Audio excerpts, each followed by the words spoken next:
Hello guys, আজকে আমরা যাইতেছি খোয়াই কল্যাণপুর, যেটা ত্রিপুরা খোয়াইয়ের মধ্যে পড়ে।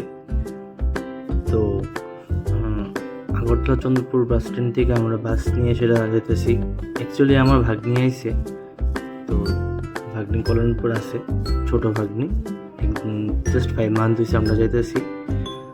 এটা দুই দিকে যাওয়া যায়, ইকপাই রোড দিয়েও যাওয়া যায় আর তেলামোড় দিয়েও যাওয়া যায়। তো আমরা যেতেছি তেলেমুড়া দিয়ে। তো তেলেমুড়া যাওয়ার পথে দেখলাম সবগুলা বাড়ির সামনে অনেক সুন্দর সুন্দর পুকুর দেখতে পারতেছেন, খুবই সুন্দর লাগতেছে পুকুরগুলা দেখতে।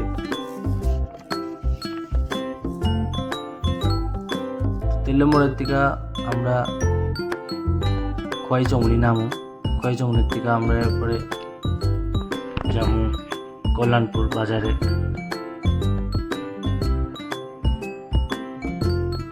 তো এটা খোয়াই চমনির দিকে নেমা কল্যাণপুরের দিকে যাওয়ার রাস্তাটা। এখানে খুব সুন্দর সুন্দর সিন, অনেক বাইরে দেখতে পারতেছেন, ওইদিকে পাহাড়, খুব গ্রিন।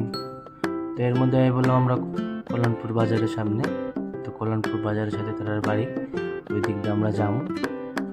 তো এই হলো আমার ভাগ্নি, অনেক কিউট, দেখবেন হাসবো, অনেক কিউট লাগে হাসলে। তো ভাগ্নির নাম হলো আদ্রিকা মোদক, দেখতে পারতেছেন আমার দিকে খুব খুশি, চেষ্টা করে একটু উঠার, বাট উঠতে পারে না, দেখেন। তো ভাগ্নির সাথে আমি একটু খেলাধুলা করলাম।